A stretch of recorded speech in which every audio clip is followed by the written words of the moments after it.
এখন বাংলাদেশে আর কোনো দল মত নেই। এই হাদির রক্তের কারণে এখন আমার মনে হয় সারা বাংলাদেশ এক হয়ে গেছে। আপনি এক হাদিকে হত্যা করে কি করবেন? আপনি কি মনে করছেন যে এক হাদিকে শেষ করে দিলে এই 20 কোটি মানুষ থেমে যাবে? কি আওয়াজ দিয়েছে দেখেননি কালকে? ভারতের কম্পন তৈরি হয়ে গেছে। আপনি টের পাচ্ছেন কিছু? শহীদ ওসমান হাদি, শরীফ ওসমান হাদি। প্রশ্ন দেয় অনেকে যে উনি কে মরে মারা গেল, উনি কি শহীদ হয়েছে?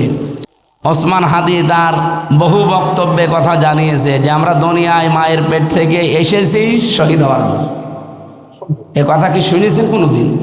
এখনো ইন্টারনেটে আছে। তার মানে তার মন মানসিকতা কি ছিল এই সমস্ত কথাবার্তার দ্বারাই বোঝা যায় যে পৃথিবীতে আমাদেরকে আপনারা কিনতে পারবেন না। আমরা ভারত বিরোধী না, ভারতের এই আগ্রাসন বিরোধী। এরা যে আমাদের আজন্ম শত্রু, সারা জীবন এরা আমাদের সাথে লেগে আছে পেছনে। কি করে দাবিয়ে রাখা যায়? যখন আর পারছে না তখন এখন উল্টা পথ বেছে নিয়েছে, এখন মানুষ হত্যা করার লাইনে আছে। আপনি কি মনে করছেন ওসমান হাদির 100টার মেরে ভারতে চলে গেল, এর পেছনে কোনো কলকাঠি নেই? অবশ্যই আছে। ওদের টার্গেট এই দেশে এরকম কিছু বিদ্রোহী যারা দেশের প্রতি ভালোবাসা মহাব্বত বেশি, এই মানুষগুলোকে একটু ফেলে দিতে পারলে অন্য যারা আছে তারা সব নিশ্চুপ হয়ে যাবে। আর মানুষ যখন জুলুমের সীমা ছাড়িয়ে যায় তখন আর মাথা ঠিক থাকে না, তালগোল হারিয়ে ফেলে।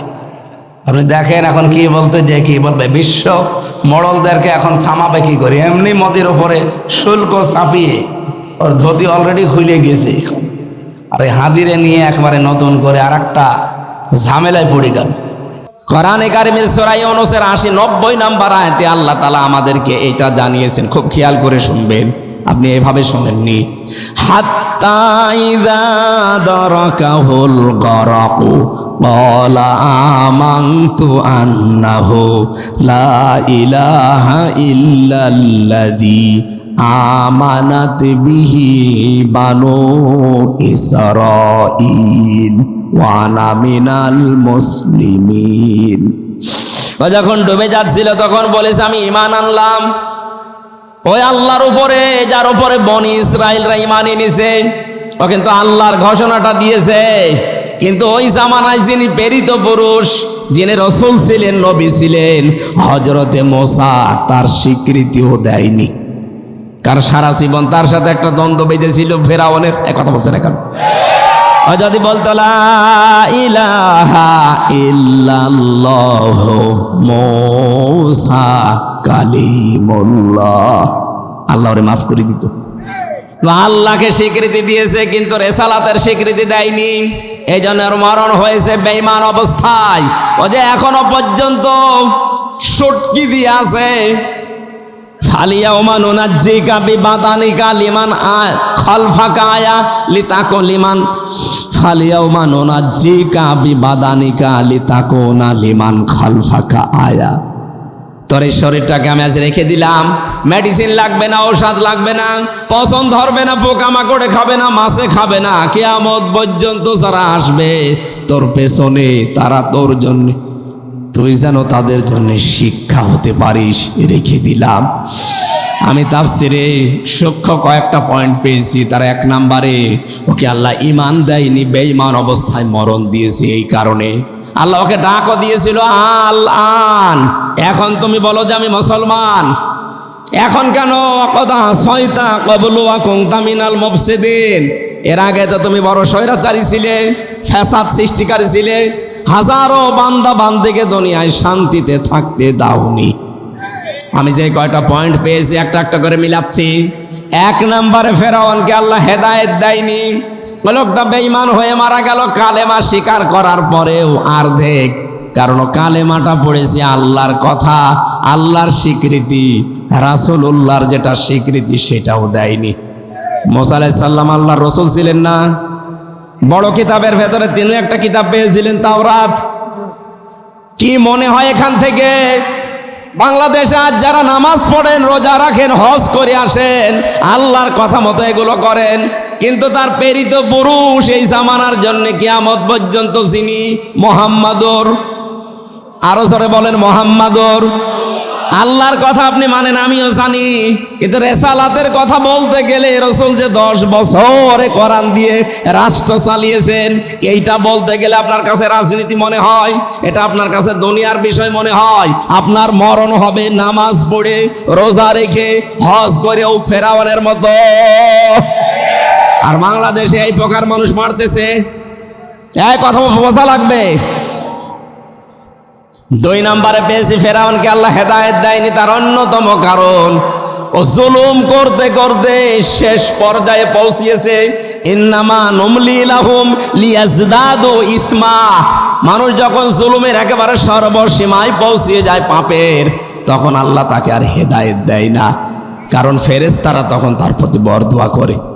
এই আয়াতের তাফসীর আমি হাদিস পেয়েছি। জিবরাইল আলাইহিস সালাম যখন পানির নিচে দেখলেন ফেরাউন ডুবে গেছে, আবার উঠতেছে, ও যখন লা ইলাহা ইল্লাল্লাহ, ইল্লাল্লাহ বলতে পারে না, ইল্লাল্লাযী আমানাত বিহি বানু ইসরাঈলা ওয়া আনা মিনাল মুসলিমিন পর্যন্ত বলার পরে যে মুসা কালিমুল্লাহ বলতে পারে, এজন্য মুখের উপরে কাদা দিয়েছে। জিবরাইল বলছে আমি কাদা দেওয়ার পরে পা দিয়ে আটকিয়ে দিলাম যেন আর কথা বলতে না পারে।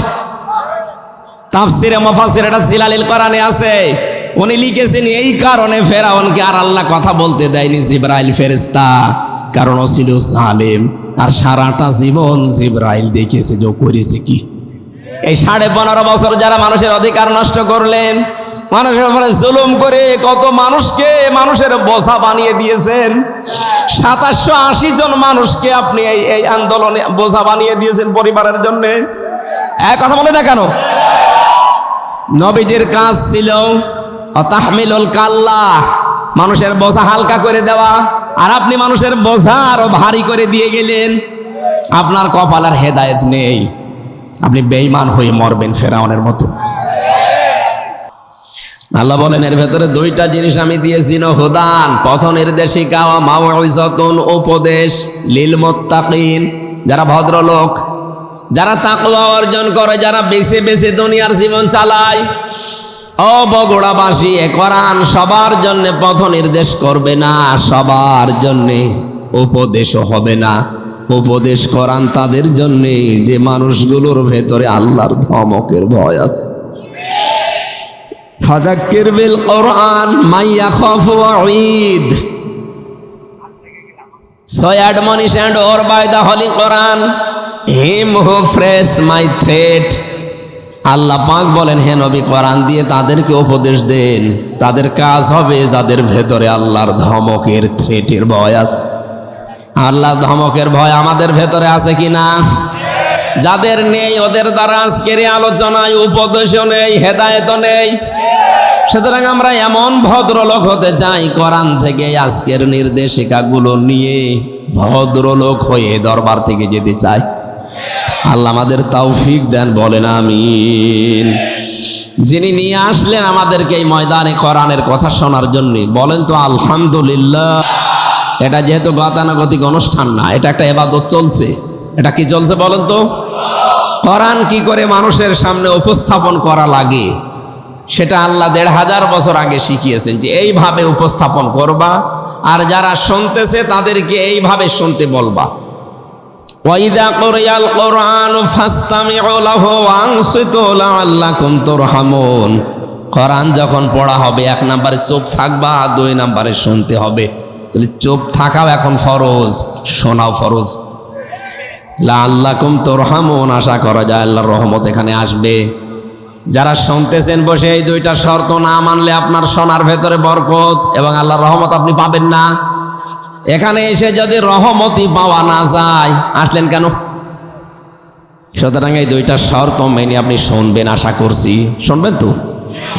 এখন যিনি বলতে আসলাম আমরা, আমাদের উচিত হচ্ছে কোরআন যেভাবে উপস্থাপন করা দরকার মানুষের সামনে, ওই ধরনটা সামনে নিয়ে আসা।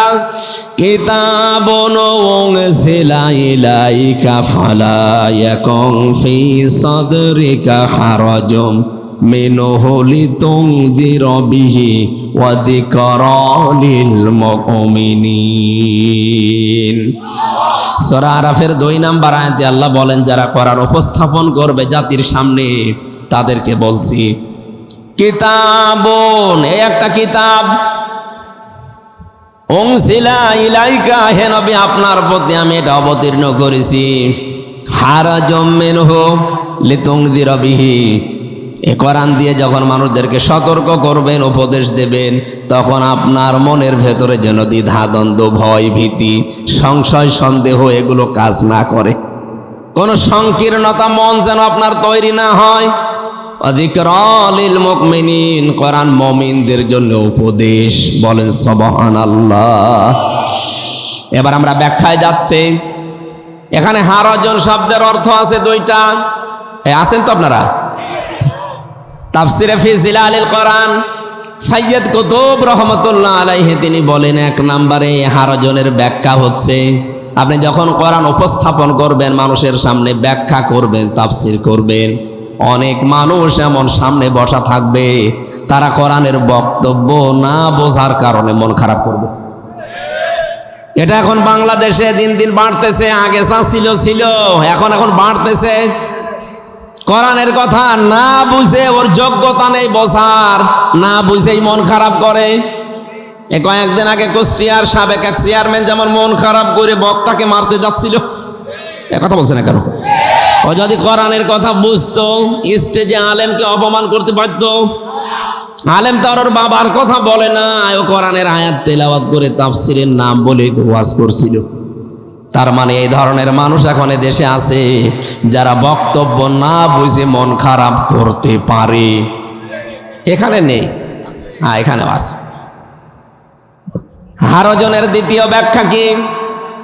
মুফাসসির বলেন, হে নবী আপনি যখন কোরআন মানুষের সামনে বলতে যাবেন, আবহমান কাল থেকে এমন এমন নিয়ম নীতি ইসলাম মনে করে ওই এলাকার মানুষেরা পালন করে আসছে, অথচ ওইগুলো ইসলাম না। আপনি যখন কোরআনের তাফসির করবেন তখন ওইগুলো টিকবে না। কি? কোরআনের সঠিক কথা বলতে গেলে ওইগুলো টিকবে না, কারণ তাফসির মানেই উলঙ্গ করা। ঢাকনা দিয়ে ঢাকা আছে, ঢাকনা তুলে ফেলা, আবরণ খোলা, স্পষ্ট করা।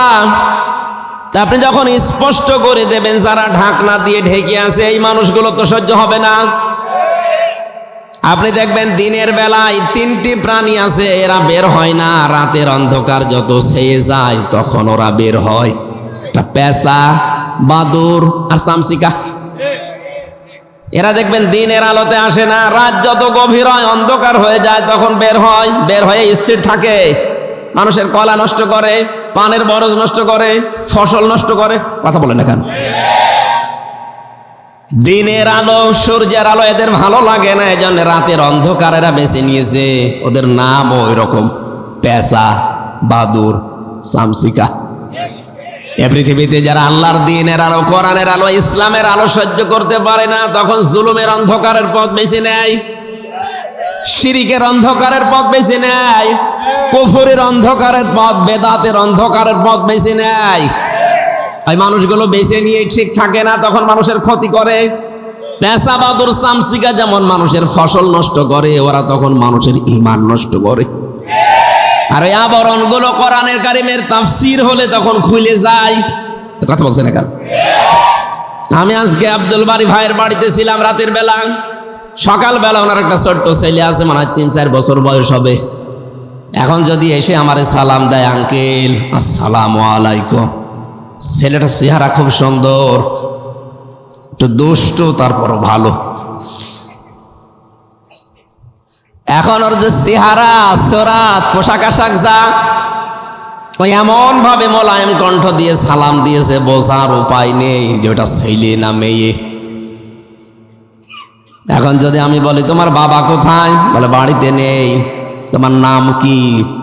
ও যদি এমন একটা নাম বলেছে, নাম পুরুষেরও হয় মহিলারও হয়, মাহি। মাহি এ দেশে মানুষের নাম নেই? পুরুষের নামও মাহি, মেয়ে লোকের নামও মাহি। ওই যে কিছুদিন আগে যিনি মারা গেলেন, তার ছেলের নাম মাহি বি চৌধুরী। কথা বলছে না? আর একজন নায়িকা আছে মাহিয়া মাহি। পুরুষ আর মহিলা আমি তো বুঝতে পারলাম না।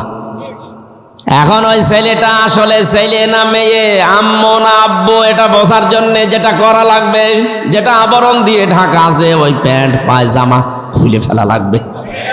কথা বলছে না কেন? ওটা খুলে ফেললেই বোঝা যাবে এটা আব্বু না আম্মু। ওটা আবরণ খুললে যেমন বোঝা যাচ্ছে, এই সমাজে আজ যারা বিভিন্ন অন্ধকারের পথ বেছে নিয়ে মানুষকে জানতে দিচ্ছেন না, কোরআনের তাফসীর করলে কিন্তু আবরণ খুলে যাবে।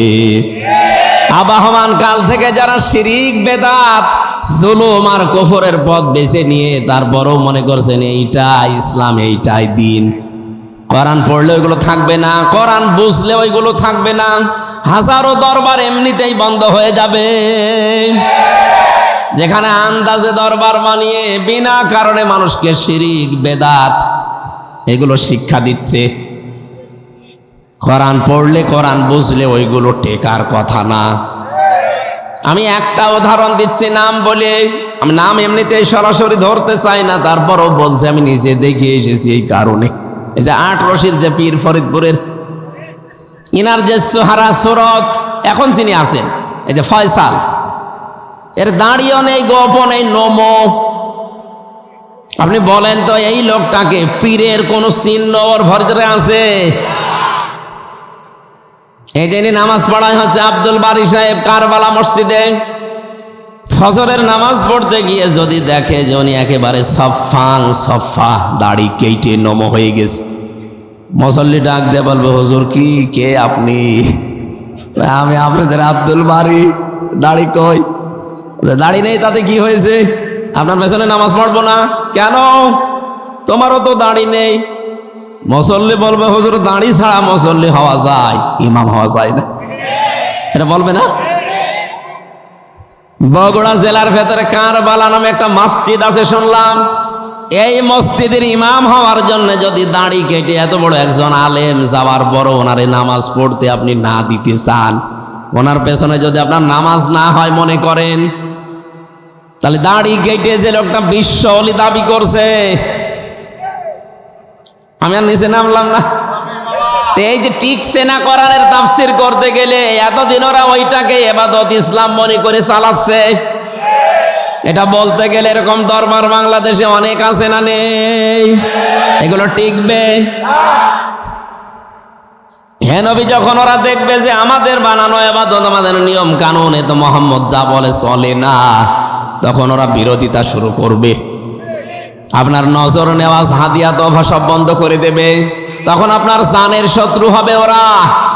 বিশ্বনবী এর পরও থেমেছিলেন, আরো জোরে বলেন।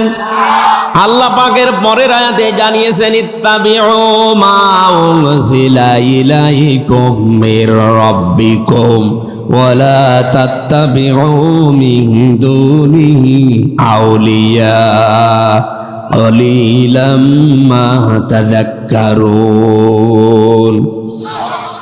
আল্লাহ পাক বলেন, তুমি একা না, ইত্তাবিউ বহু বচন, এটা সবাই মিলে অনুসরণ করো। কে বলছেন বলেন? কাকে বলছেন? বিশ্ব নবীকে জানাচ্ছেন যে আপনার উম্মতদেরকে আপনি বলেন, একজন দুইজন না, সবাই মিলে তোমরা অনুসরণ করো, দেখে দেখে চলো। মা উনজিলা ইলাইকুম মির রাব্বিকুম, তোমাদের রবের পক্ষ থেকে তোমাদের উপরে যেটা নাজিল হয়েছে, আর এটা আমরা এক বাক্যে বলতে পারি, তার নাম কোরআন। আরো আসতে বলেন, ওয়ালা তাত্তাবিউ, অনুসরণ করা যাবে না, মিন দুনিহি আউলিয়া, কোন অলির। বাংলা অর্থ শোনার পরে মনে হচ্ছে আল্লাহ মনে হয় অলিদের বিরুদ্ধে। কি কেন তাহলে আউলিয়া দিলেন? অলির বহু বচন, আউলিয়া আল্লাহ দিলেন, কোন অলির অনুসরণের দরকার নেই, কেন এই কথা জানালেন? জবাব দিয়েছেন মুফাসসির ইকরাম, আল্লাহ পাক বলেন, এটা খুব আল্লাহ ভালো করে জানে, 2009 সাল থেকে 24 সাল একদম সময় দুনিয়ায় আসবে, আল্লাহ জানে না?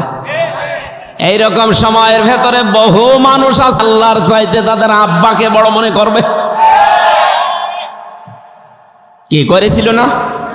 আপনি তাকাচ্ছেন, 100 জনের ভেতরে 100 জনই বলতে বাধ্য হবে এদেশে শিরিক আর বেদাত কুফরি এগুলো মানুষকে করানোর জন্য রাষ্ট্রীয়ভাবে অনেকে উঠে পড়ে লেগেছিল। এই 15.5 বছরে একটা মূর্তি 4 আঙ্গুল দূরে সরানোর কায়দা আমাদের ছিল? বলেন। আল্লাহ এমন একটা প্রেক্ষাপট তৈরি করে দিয়েছেন, 1:30 উনি পালিয়েছে, বিকাল 5টা বাজতে বাজতে দেশে আর একটা মূর্তির অস্তিত্ব দেশের মানুষ রাখে না। বগুড়াবাসী, আমি যেটা বোঝাতে চাই, কোন অনুসরণ দরকার নেই। আল্লাহ এই কারণেই বলেছিলেন এমন অনেক মানুষ দুনিয়ায় আসবে, ওদের কাছে আল্লাহর চাইতে ওদের আব্বাকে ওরা বড় মনে করবে। আমি জেলে যাওয়ার পরে কিছুদিন পরে দেখি আমার পাশের রুমে আল্লাহর এক বান্দাকে দিয়েছে, উনি চলচ্চিত্রে কাজ করে। ও নামাজ পড়তো কিন্তু জামাতে না, একা একা নামাজ পড়ার পরে দেখে একদিন দোয়া করছে, আল্লাহ তুমি আমার হায়াত নিয়ে নাও, আমাকে মেরে ফেলো, প্রধানমন্ত্রী শেখ হাসিনাকে বাঁচিয়ে রাখো। আরে শয়তান, কি দোয়া করছে। মোনাজাত শেষ হয়ে গেল, বললাম ভাই কি মোনাজাত করেন? সেটা আমার মনের কথা। যদি বলতো আল্লাহ আমার অপরাধগুলো মাফ করে দেন, বন্দি জেওয়াল থেকে আমাকে মুক্ত জীবনে ফিরিয়ে দেন, তাও তো কথা ছিল। বসে আমারে মেরে ফেলেন, আমার হায়াত আমি দিয়ে দিলাম, আমার মাকে আপনি বাঁচিয়ে রাখেন। আমার মনে হয় এই সমস্ত মানুষগুলো নিজের আপন মা বাবার জন্য এই দোয়া কোনোদিন করেনি। এই জন্য আমরা যদি সবাই মিলে আজ অনুসরণ করতে পারি আল্লাহর পাঠানো এই কিতাবকে, কোন অলির অনুসরণ দরকার নেই। মানে যারা আল্লাহর কোরআন রাসূলের আদর্শ মানে না, ওই রকম অলির অনুসরণ দরকার নেই। ওয়ালিল আম্মা তাযাক্কারুন। আমার আফসোস, এ বক্তব্য শোনার পরে মাত্র কিছু মানুষ মেনে নেবে, অধিকাংশ মানুষই মুখ ফিরিয়ে চলে যাবে। আমরা কি ওই মুখ ফেরানোর তালিকায় থাকতে চাই? আমরা মেনে নিতে চাই আজকে যা আলোচনা হবে ইনশাআল্লাহ। রাসূলের উপরে দরুদ পড়ছি, যাকে আল্লাহ এই পৃথিবীতে একমাত্র নেতা বানিয়ে পাঠিয়েছিলেন। এই যে ইয়াসিন সারা জীবন শুনি, ইয়াসিন মানে কি? হে নেতা। ইয়াসিন মানে এটা আমি বানালাম। তাফসিরে কাবিরের ভেতরে আছে ফখরুদ্দিন রাজি রহমতুল্লাহ আলাইহি সিন শব্দের 5টা অর্থ তিনি দিয়েছেন। তিনি বলেন ইয়া মানে হে, এটা হরফে নেদা, আর সিন মানে সাজ্জেদ। সাইয়েদের 5টা অর্থ দিয়েছেন। সিন মানে সাজ্জেদুল আলামিন, সিন মানে সাজ্জেদুল বাশার, সিন মানে সাজ্জেদুল কাউনাইন, সিন মানে সাজ্জেদুল আম্বিয়া, সিন মানে সাজ্জেদুল মুরসালিন। এই 5টা অর্থ তিনি দিয়েছেন। ব্যাখ্যায় আমি পড়েছি শুধুমাত্র এই পৃথিবীর জন্য না, যত জায়গা আল্লাহর আয়ত্তে আছে তত জায়গার জন্য আমাদের নবী হচ্ছে নেতা। আমার সালনাকা ইল্লা রহমাতাল লিল আলামিন। আলম না, এখন 257টা রাষ্ট্র আছে পৃথিবীতে, স্বাধীন পরাধীন মিলে। জাতিসংঘের আন্ডারে 195টা রাষ্ট্র আছে। যত রাষ্ট্র দুনিয়ায় সব মিলে হচ্ছে পৃথিবী। সব মিলে কি?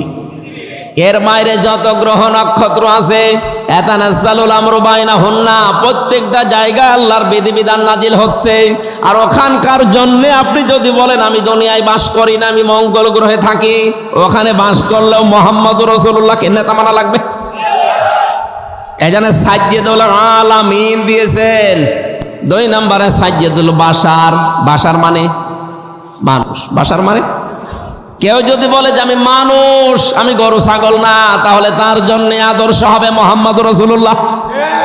মানুষ দাবি করার পরেও যদি বিশ্ব নবী বাদ দিয়ে অন্য কাউকে কেউ আদর্শ মানে, ও আর মানুষ নেই, ও জানোয়ার। আমি এই নিকৃষ্ট শব্দ বলতে চাচ্ছিলাম না, কারণ অনেকে এই শব্দ বললে রেগে যায়। কাউকে যদি বলেন তুই বাঘের বাচ্চা, হায় রে বাবা খুশি। ওরে যদি বলেন জানোয়ারের বাচ্চা, বাঘ কি? বাঘ জানোয়ার না? অথচ বাঘের বাচ্চা বললে আপনার বুক বড় হয়, আর জানোয়ারের বাচ্চা বললে আপনার রাগ হয়। আপনি মানুষ তো নেই যার আদর্শ এখনো পর্যন্ত মুহাম্মদুর রাসূলুল্লাহ হয়নি। এটা তাফসিরে কাবিরের বর্ণনা। এখন যদি আপনার রাগ হয় তাহলে ওই তাফসির কেটে ফেলেন, বাকিগুলো নাই বললাম। অনেক কথা আছে এক একটা শব্দে। সুতরাং নেতা মানা লাগবে এই পৃথিবীতে কেবলমাত্র একমাত্র শুধুমাত্র আল্লাহর ঘোষণা দেওয়া নেতা, তিনি মুহাম্মদুর রাসূলুল্লাহ। কাউকে যদি কেউ নেতৃত্বে বসাতে চায়, কেউ যদি নেতা মানতে চায় তাহলে তার 5টা কোয়ালিটি আমি পেয়েছি কোরআনে। একটু খেয়াল করেন, আমাদের যিনি জাতির পিতা, আল্লাহর ঘোষণা দেওয়া হযরত ইব্রাহিম আলাইহিস সালাম, ওয়াইযিবতালা ইব্রাহিমা রাব্বুহু বিকালিমাতিন ফাতাম্মাহুন্না। স্মরণ করো ওই সময়ের কথা। আমি আল্লাহ পাক তোমাদের জাতির পিতা যাকে ঘোষণা দিয়েছি ইব্রাহিম, তাকে কিন্তু পদে পদে পরীক্ষা করেছিলাম কয়েকটা কালেমা দিয়ে। এখানে আমি 50টা বিষয়ের নাম পেয়েছি, এটা তাফসিরে হাক্কানিতে পাবেন। 50টা পরীক্ষা আমাদের জাতির পিতা দিয়েছিলেন, প্রতিটি পরীক্ষায় তিনি পাস। আমরা যাদেরকে জাতির পিতা বলে ঘোষণা দিতে চাই, তাদের জীবনে পরীক্ষা কয়টা ছিল? যেইটাই দিয়েছে সেইটাই ফেল। আপনি কি মনে করছেন সেই দিন সেই দিন মাওলানা আনামার শামসুল ইসলাম চট্টগ্রামের উনি ঘোষণায় দিয়ে দিয়েছে এদেশে বঙ্গবন্ধু মুক্তিযুদ্ধ করে নাই। উনি সেভ এক্সিট নিয়ে ঠিক ওই মুহূর্তে পাকিস্তানের কারাগারে জামায়া করেছিল। আর ওনার যে মেয়েরা, এই যে প্রধানমন্ত্রী যেটা পালিয়েছে, উনি ঠিক ওই সময় ভারতের কাছ থেকে, পাকিস্তানের কাছ থেকে 2500 টাকা ওই সময়ের টাকা ভাতা নিয়ে নিয়ে বেশ ভালোভাবে কাটিয়েছে। মুক্তিযুদ্ধের এই চেতনার নাম দিয়ে এতদিন পর্যন্ত জাতিকে বোকা বানিয়ে ধোকা দিয়ে আপনি চেয়ারে টিকেছিলেন, ওইটা এখন আর সামনে কেউ মানবে না। পরীক্ষা ওনার জীবনে যদি পড়তে চান, আমার ফাঁসি চাই, এই বইটা পড়েন। পুরা বইটা আমি পড়ে দেখেছি। এটা পড়লে আমি নিচে নামলাম না। মানুষ এত খারাপ হতে পারে? আন্দাজে ঘোষণা দিলেই হবে, মানুষ যে মানছে না আপনি সেটা দেখেন না।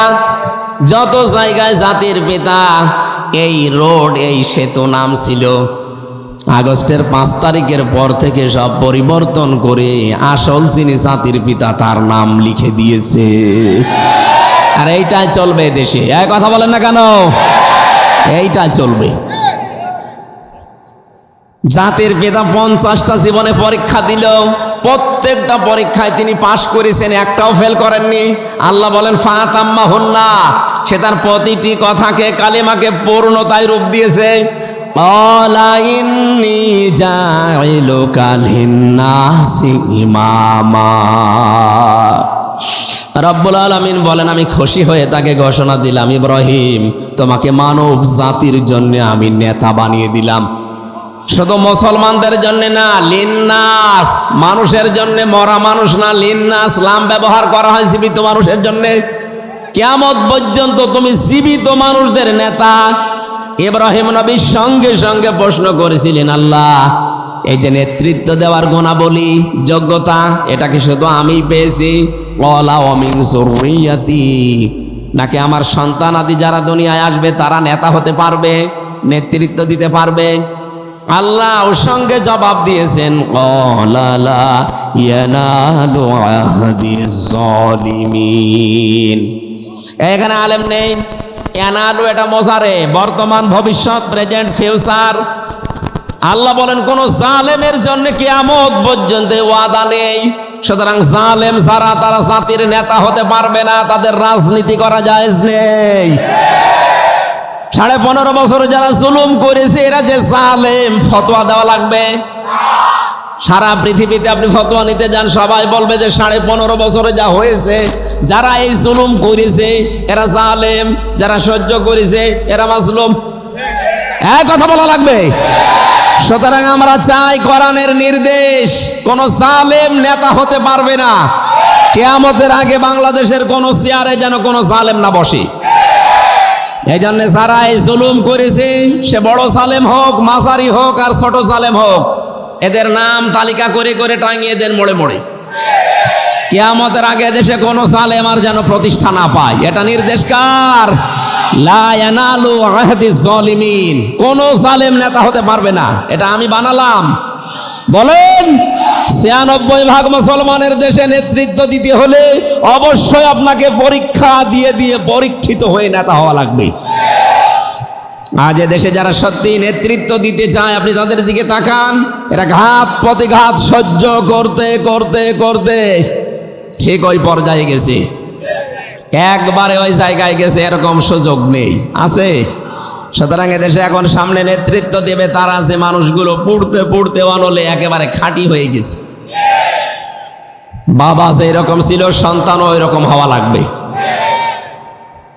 2 নম্বরে নেতা হওয়ার যোগ্যতা আমি কোরআনে কারিমের সূরা বাকারার 247 নম্বর আয়াতে পেয়েছি। এটা 2 নাম্বার পারা 19 নাম্বার পৃষ্ঠার 14 নাম্বার লাইনে আছে, ক্বালা ইন্নাল্লাহা আসতাফাহু আলাইকুম ওয়া যাদাহু বাসতাতান ফিল ইলমি ওয়াল জিসমি ইলা আখির আয়াত। আল্লাহ পাক বলেন, অবশ্যই আমি আল্লাহ তোমাদের জন্য নেতা বানিয়েছি তাদেরকে, যেই মানুষগুলো পৃথিবীতে প্রচুর জ্ঞান রাখে, এবং শুধু জ্ঞানই রাখে না, তাদের শরীর স্বাস্থ্য শক্তিধর, তাদের শক্তি আছে শরীরে। এবার আসতে পারে প্রশ্ন, এটা ইবনে কাসিরের ভেতরে পাবেন, এই যে বাসতাতাং ফিল ইলমি, তাদের প্রচুর জ্ঞান থাকা লাগবে।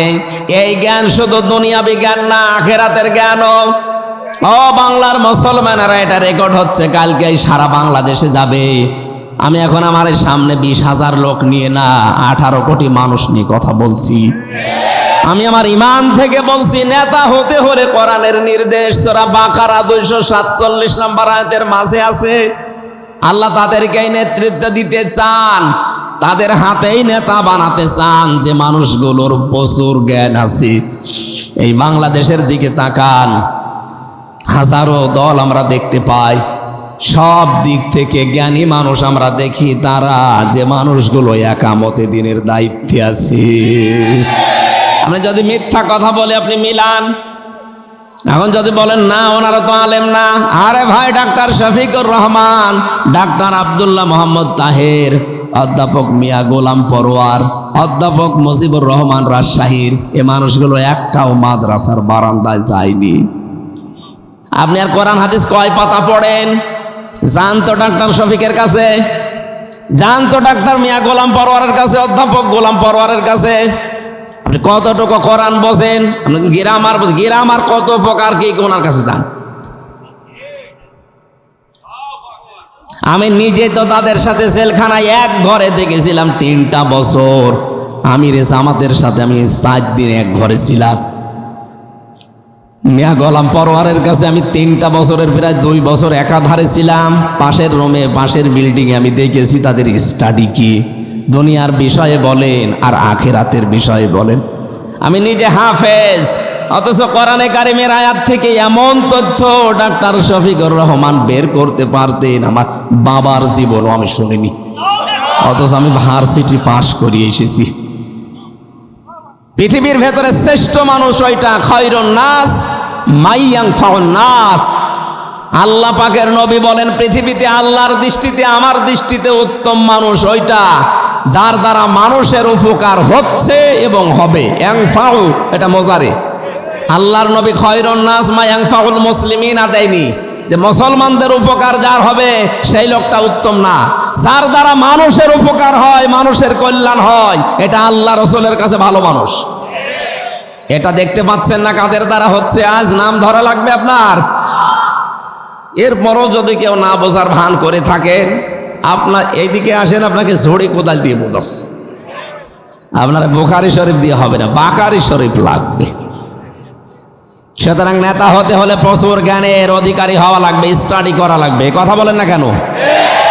কোরআন হাতে নিয়ে কোরআনেরও ভুল ধরিস। এই দরবেশ বাবা কোরআন হাতে নিয়ে সামনে বলেছিল কোরআনের ভেতরে ভুল আছে, তবে মেজর না। এ কথা বললে ওর ইমান থাকার কথা। ওর যে ইমান নেই, যেদিন দাড়ি কেটে নৌকার বৈঠা নিয়ে পালাচ্ছিল, ওই দিন আমি বুঝে ফেলেছি।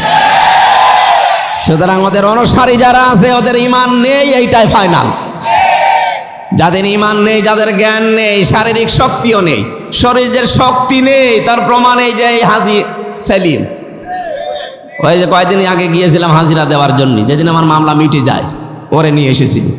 ওদের শরীর, মুখ দিয়ে কথাও বলতে পারে না, নৌকা বলতে হৌকা বলে, ঠেলা মারলে পড়ে যাবে। শরীরে কোনো শক্তি নেই, এলেম তো নেই।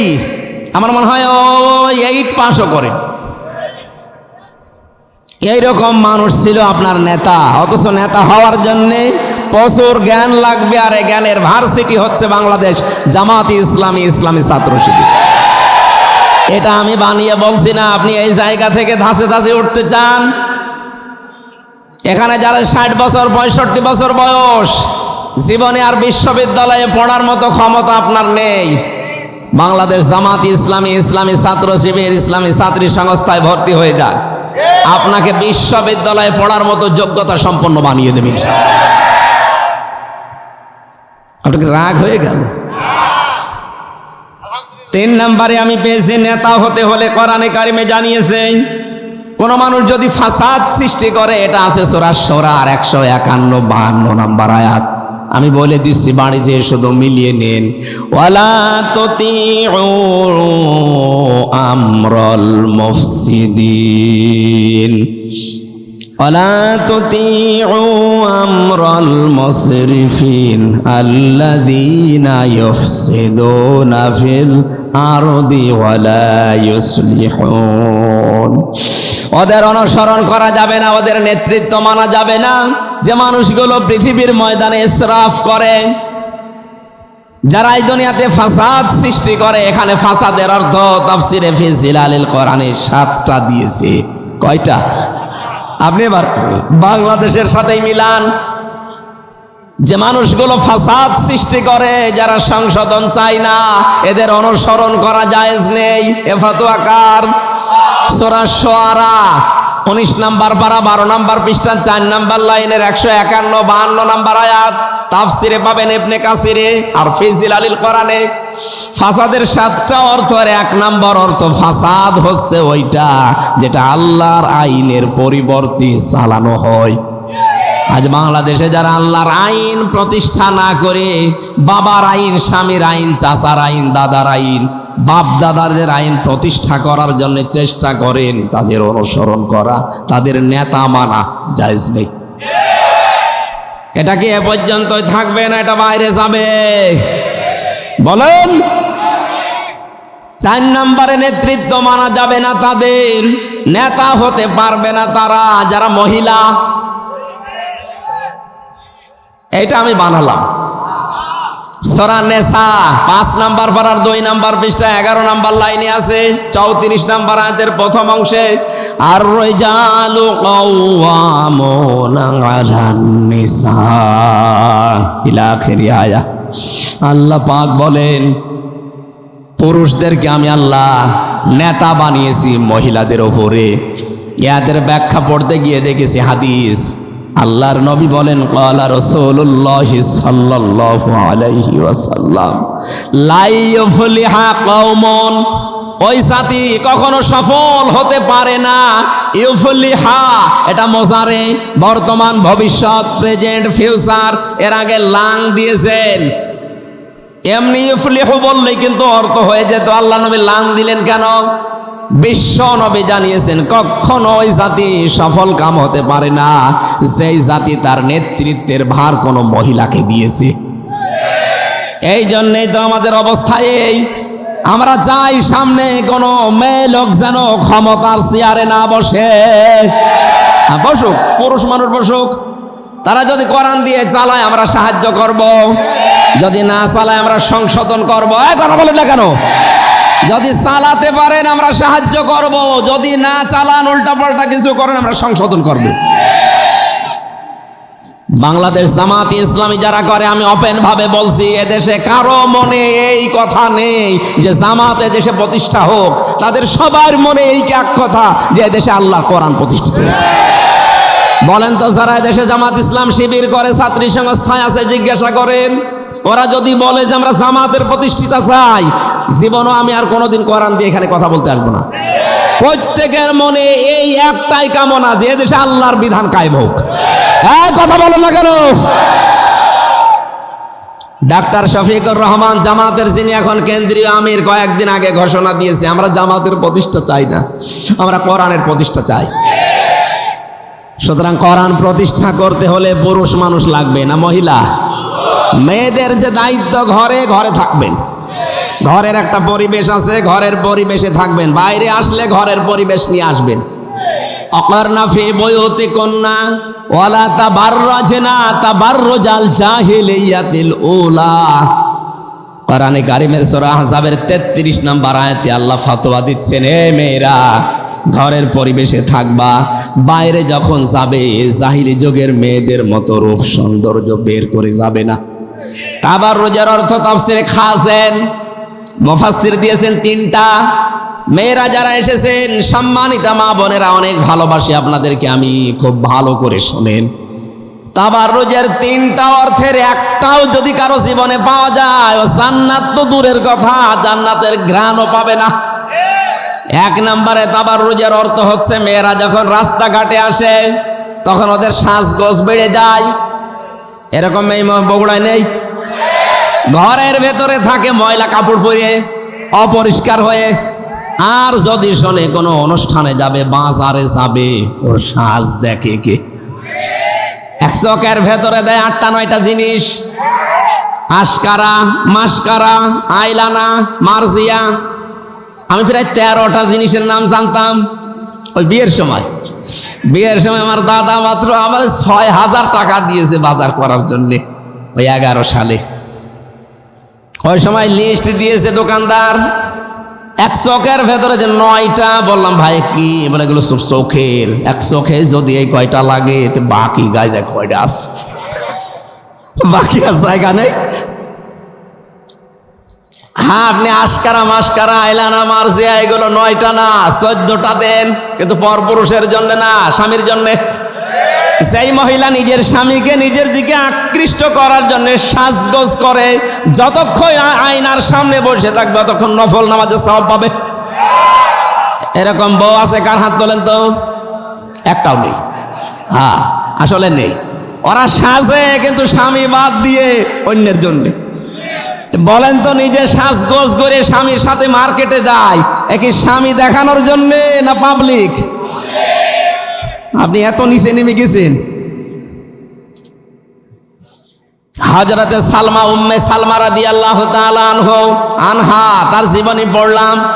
তিনি নিজের ঘরকে পরিপাটি করে সুন্দর পোশাক পরে সুন্দর বালিশের চাদর, বিছানার চাদর বিছাচ্ছেন। আশপাশের মেয়ে লোক এসে বসে, কি আজকে আসবে কে তোমার? আমার সবচাইতে বড় মেহমান আমার স্বামী আসবে। এ পৃথিবীতে সবচাইতে বড় মেহমান আমার জীবনের জন্য আমার স্বামী, এই জন্য আমি এত পরিপাটি হচ্ছি।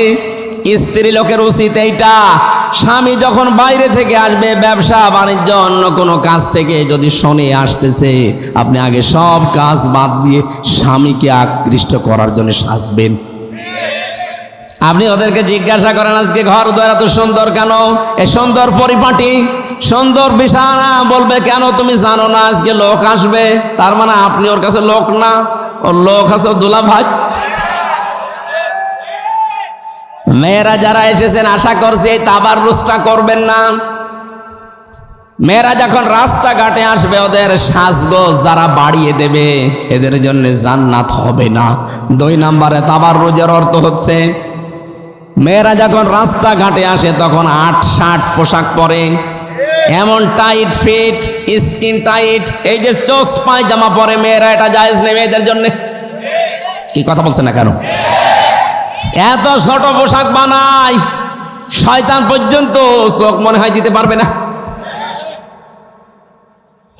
আমি বিশ্ববিদ্যালয়ে যখন পড়তাম ওই সময়ের কথা, ওই যে মজমপুর গোল চত্বরে একবার দেখি এক লোক বউ নিয়ে যাচ্ছে। সালাম দিলাম, জবাব দেওয়ার পরে বললাম, ভাই কে পেছনে? বসে তোমার ভাবি। ভাবি কি পরিয়েছে নাকি শাড়ি না মশারি? একবার তাকানোর পর আর তাকানো যাচ্ছে না। আমার কানের কাছে মুখ নিয়ে বসো, হুজুর আমি আর কত দেখবো? এলাকার মানুষের হক নেই? হক আদায় করে বেড়াচ্ছে। এরকম নিজের বউ সুন্দর, মেয়ে সুন্দর, আপনারটা আপনি দেখেন, মেয়েকে দেখান তার জামাই দিয়ে, লোকজন দিয়ে দেখানো জায়েজ আছে? হ্যাঁ, এটা জায়েজ আছে কুকুরের জন্য আর শুকুরের জন্য। দেখবেন শুকুরের স্বভাব এইটা, কোনো অনুষ্ঠানে গেলে নিচে এক জায়গায় বসে থাকে, আর ছেলে মেয়ে বউ যারা আছে সব ছেড়ে দেয় আল্লাহ রাস্তায়। তাহলে যেই মানুষ নিজের স্ত্রী, নিজের মেয়ে, নিজের বেটার বউকে ছেড়ে দেয় পরপুরুষের সাথে, আর নিজে এক জায়গায় বসে গল্প করে, এর চরিত্র আর শুকরের চরিত্র একই। হ্যাঁ, কথা বলে না কেন? কোনো পার্থক্য আছে না। মেয়েরা যখন রাস্তাঘাটে আসবে ওদের পোশাক হবে ঢিলা ঢালা। কথা বলে না কেন?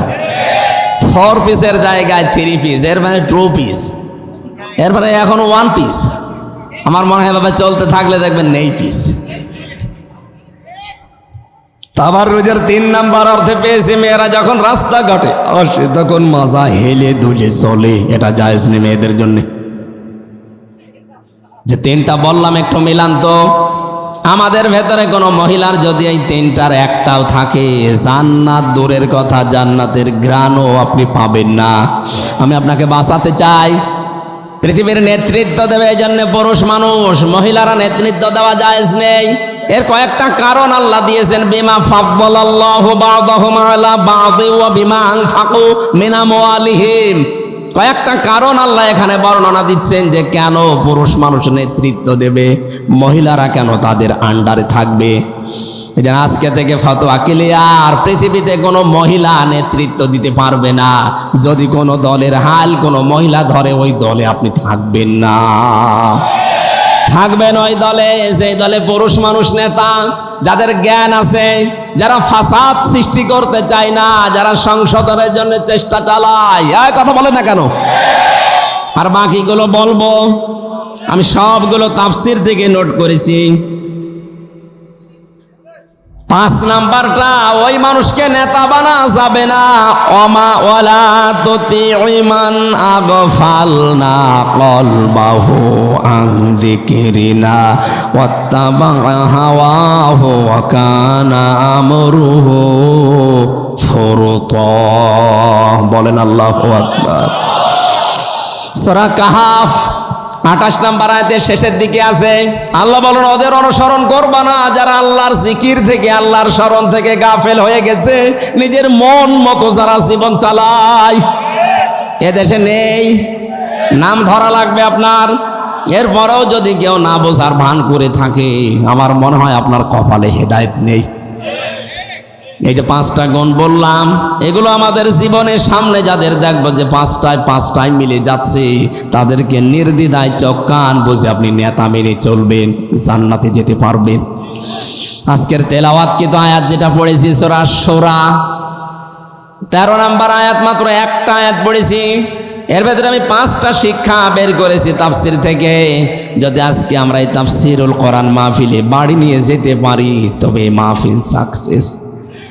আব্দুল বারি ভাই বারবার আমারে বলছিল অনুষ্ঠানটা মাত্র 2 দিনের। 2 দিনের না, 1 দিনের হলেও অসুবিধা নেই। যদি আমরা এই শিক্ষাগুলো নিয়ে বের যেতে পারি, তাহলে মাহফিল 1 দিনেই সাকসেস। কথা বলে না কেন?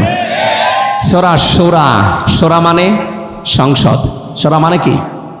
এই যে সংসদের নাম শুনলে যে মানুষগুলো হুজুরদের টিটকারি মারে, না হুজুর আবার সংসদে যাবে মানে?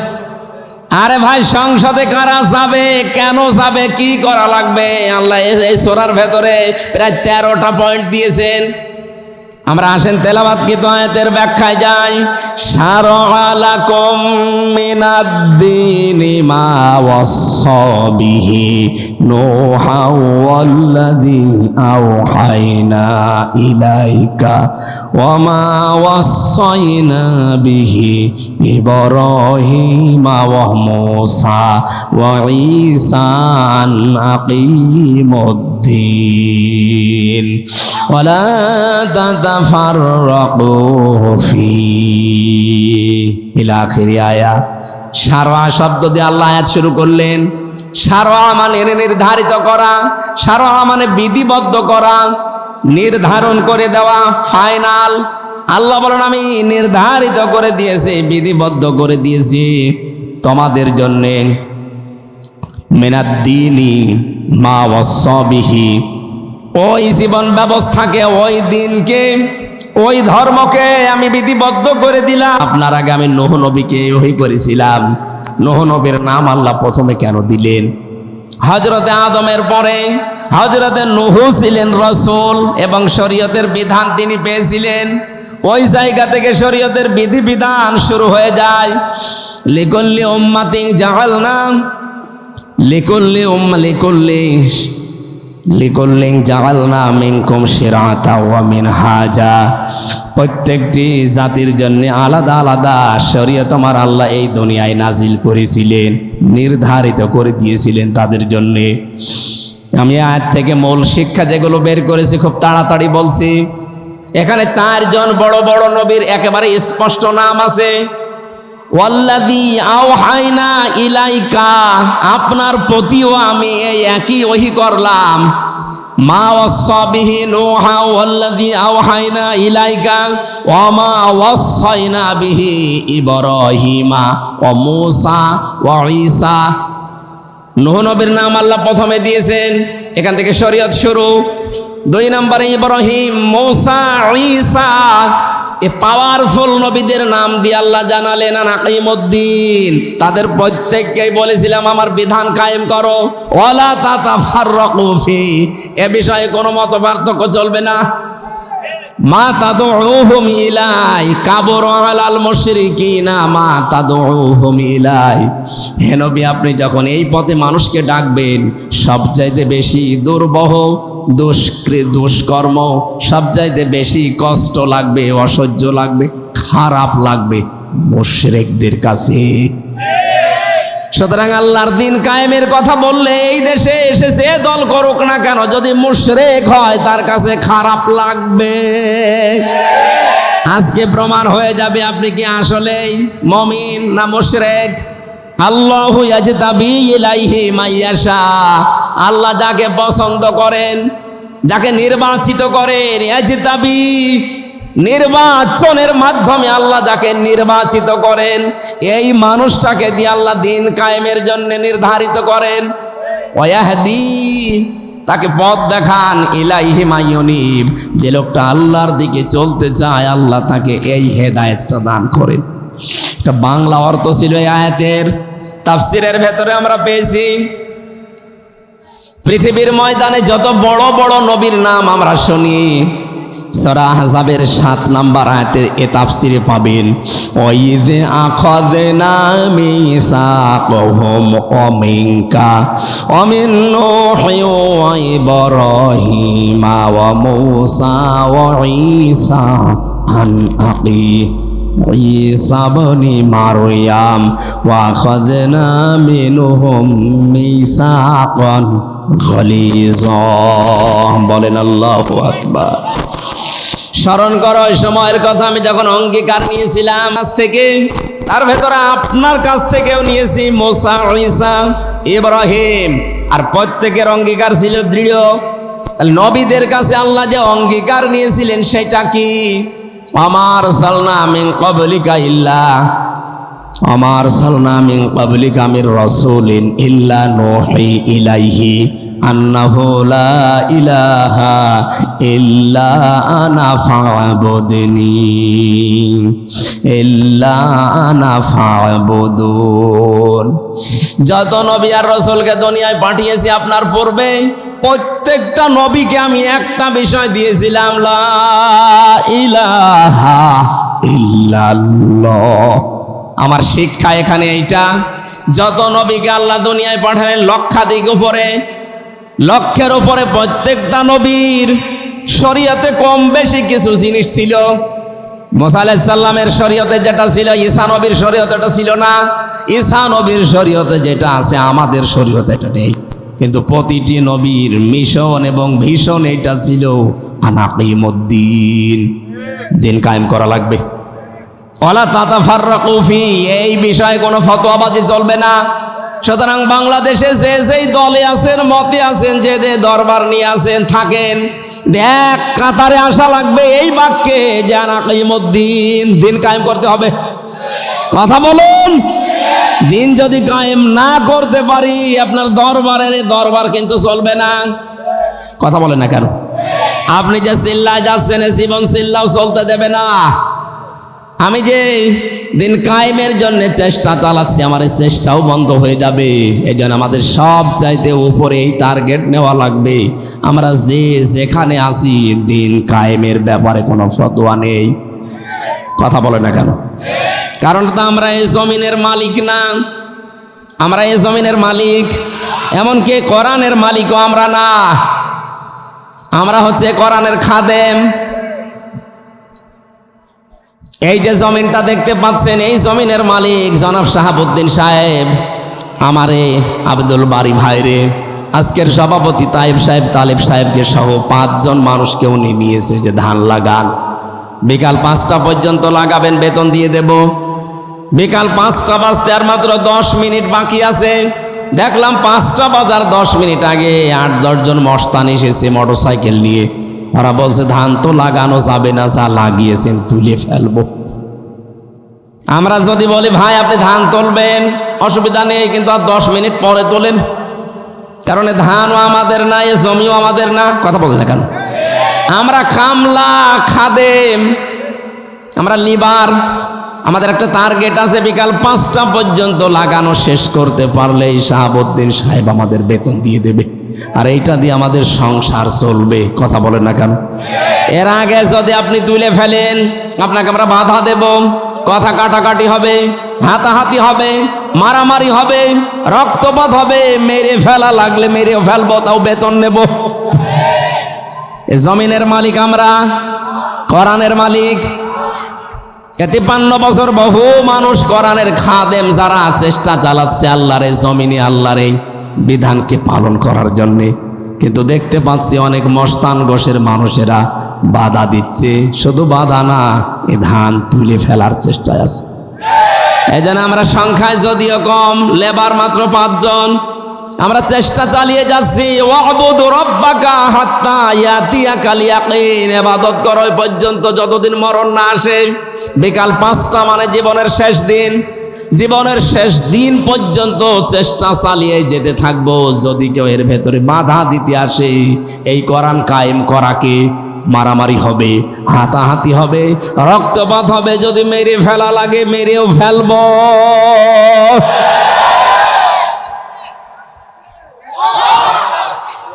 কারণ আমাদের বেতন দরকার আগে, নাই তো আমাদের পরবর্তী জীবন আমি চালাবো কি দিয়ে?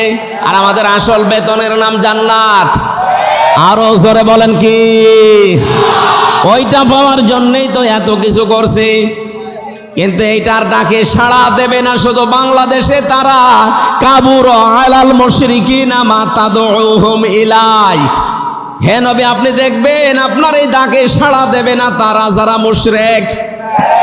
এত বোঝানোর পরও আপনি আসতে চান না দিন কায়েমের পথে, আপনি কি মুশরিক নাকি? যদি মুশরিক হয়ে থাকেন তাহলে তো আপনার ঈমান নেই। কথা বলেন না কেন?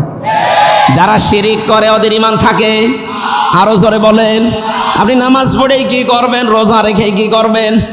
আপনার মতোই নামাজ, রোজা, হজ, তারাবি, রোজা রাখার পরে ইফতারি করা, সব কিছু করেছিল আব্দুল্লাহ ইবনে উবাই, কিন্তু এই জমিনে দিন কায়েম করা লাগবে এইটার পক্ষে সে ছিল না। আল্লাহ পাক তাকে মুনাফিকের মরণ দিয়েছে। কথা বলেন ঠিক কিনা? নবীজি বলেন মাম্মা তাওয়ালাম ইয়াগজু, যে ব্যক্তি মরে গেল কিন্তু সে যুদ্ধ করলো না, ওয়ালাম ইউহাদ্দিস বিহি নাফসাহু বিল গাযবি মাতা আলা শুবাতিন মিনান নিফাক, ওই মানুষের মনের ভেতরে কামনাও আসে না যে আল্লাহর জমিনে আল্লাহর দিন কায়েম হোক, সেই লোকটা যেন মরে গেল মুনাফিক হয়ে। আমার হাদিসের চোখটা লাগিয়ে দেখতে পাচ্ছি বাংলাদেশে বহু নামাজি, বহু রোজাদার, বহু হাজি মুনাফিক হয়ে মারা যাচ্ছে। বগুড়াবাসী, আমি একটা সূক্ষ্ম কথা বলছি, খুব খেয়াল করে শুনেন। ফেরাউন যেদিন ডুবে যাচ্ছিল, যেদিনও ডুবছিল, ওই সময় কিন্তু আল্লাহর একাত্মবাদের ঘোষণাটা দিয়েছিল। কোরআনে কারিমের সূরা ইউনূসের 80-90 নম্বর আয়াতে আল্লাহ তাআলা আমাদেরকে এটা জানিয়েছেন। খুব খেয়াল করে শুনবেন, আপনি এভাবে শুনেননি।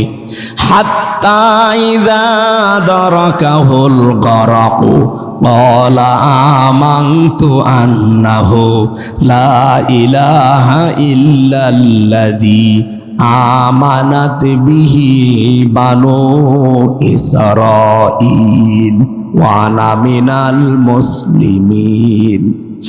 ও যখন ডুবে যাচ্ছিল তখন বলেছে আমি ঈমান আনলাম ওই আল্লাহর উপরে, যার উপরে বনি ইসরাঈলরা ঈমান এনেছে।